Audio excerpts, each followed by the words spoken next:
Hey there and welcome to a brand new FIFA 20 Myths. Has the demo date been leaked? The Classic 11 team is back in FIFA 20. Classic 11 teams were always so amazing. And by the way, thank you to EA for this gameplay content for today's Myths.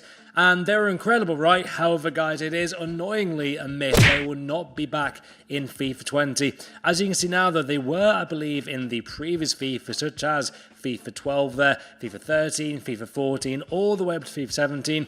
You could use players like Sanchez, Cantona, Matias, Rivellino there from Brazil, Baresi, Hierro, Carlos Alberto. I loved this back in the day in FIFA. I hope, though, that they do bring this back in FIFA 21. No outfield player in FIFA has ever worn the number 1 shirt. In FIFA history, I believe there's only one outfield player who has famously worn the number 1 shirt, and I believe it's Edgar Davids, who has been in a previous FIFA game.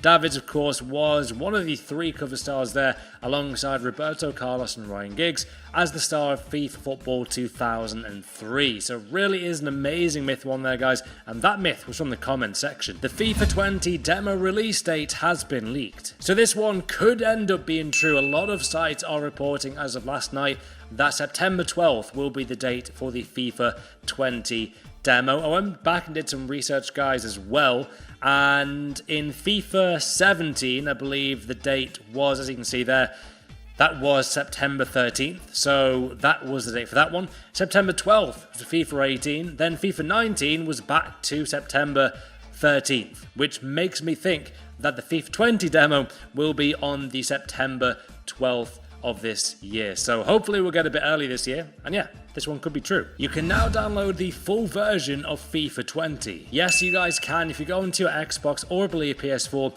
and you've actually purchased FIFA 20, you can now begin downloading the game. It's actually 43.78 gigabyte. It's a big FIFA this year, but as you can see, you guys are tweeting me like crazy saying, yep, I can download the new FIFA, which is awesome. I do like this feature. It just saves a lot of time, doesn't it? So yeah, if you guys have got the FIFA 20 pre-ordered on Xbox or PS4, then you can download it. The Romanian league will be in FIFA 20 Ultimate Team. Yes, guys, this is true. A brand new league will be in FIFA 20 and obviously in Ultimate Team as well for us to use, and hopefully they'll have some good new players, maybe 5-star skill or 2, you never know. So the Romanian league will be a new league in FIFA, and there is the list of the clubs from Romania. If you're a Romanian fan, then this is going to be awesome. Hopefully, guys, enjoyed this video. Big thanks to EA as well for the specific classic team myth as well. Hopefully, you guys had a great day. Comment down below for more myths, and yeah, I'll see you guys later.